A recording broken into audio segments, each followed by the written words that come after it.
Po që ndëgjova me vëmendje, rrjedhimisht lind një pyetje tash, a du t'i lëm këtë mirët e dunjës tash, veturat, sen, pas kësaj që dëgjova? Do t'ishte shumë e mangët komplet kjo ligjerat, ky takimi jonë, ka që i këndshëm dhe ka që i mirë, në qoftë se do të haronim këtë pjesë, prandaj Zotit shpërblefte, Zotit nderoft për këtë përkujtim.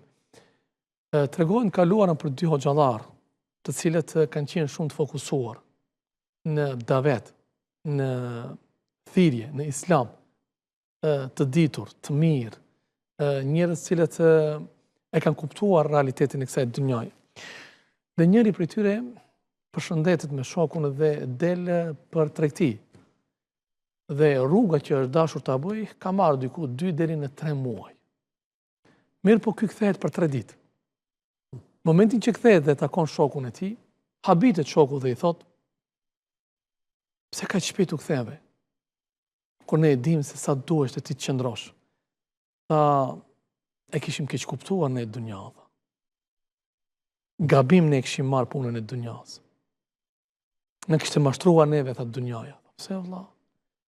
Tha, duke udhëtuar, u ndala të pushoj dikund, në vendin ku u ndala të pushoj, rastisht thash, tha, pash një zog të lënduar, që e kishte të pamundshme fluturimin. Dhe unë mendova se në çdo moment ai duhet të ngordh, sepse nuk kishte mundësi të lëviz, por ishte i gjallë.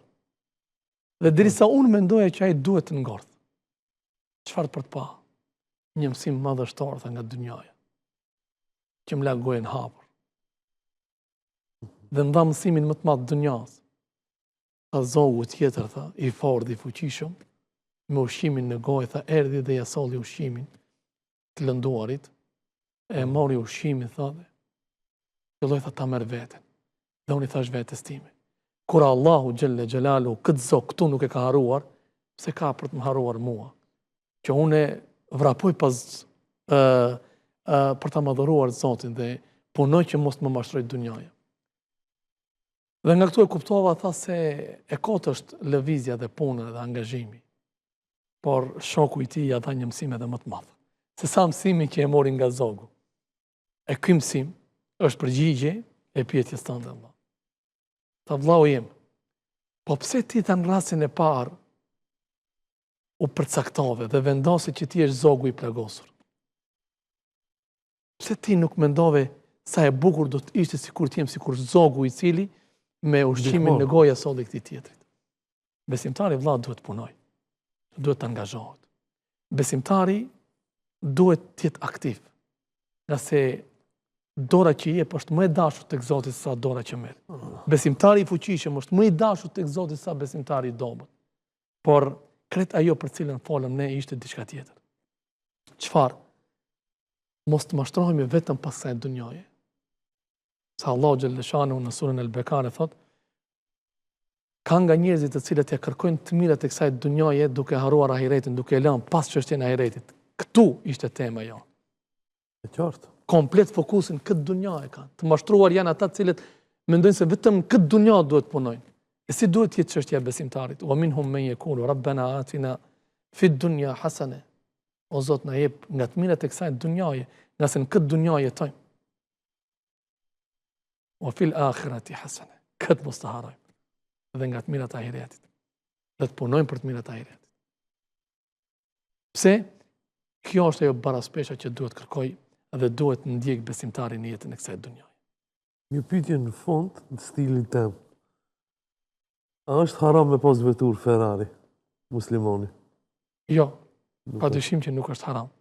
Por është haram që Ferrari të vi tek besimtari në rrugën që Allahu xhelle shanu nuk është razi. Nuk fitohet Ferrari në kazino, nuk fitohet Ferrari duke ja djeg shpirtin tjetrit, nuk fitohet Ferrari duke mos ju dhënë rrogën punëtorëve, nuk fitohet Ferrari duke dhënë parë me kamat, por me djers në rrugë halal, lejohet Ferrari dhe nuk ka asgjë të keqe. Por nëse Ferrari bëhet arsye dhe bëhet shkak që ti është krye lart, ti është qëllëmxhi, edhe këtë Allahu xhelle xhelalu nuk e don. Por Ferrari në momentin që është arsye që ti të falenderosh Zotin. Ti është mirë njohës ndaj Zotit, asë gjë të keqe nuk ka. Allah që përleft. Allah ta bëft me nasim një të tillë. Ja, e dham një përfundim shumë mirë. Allah që përleft për pjesëmarrje ishte kënaqësi. Kënaqësia ishte e jonë, Allah.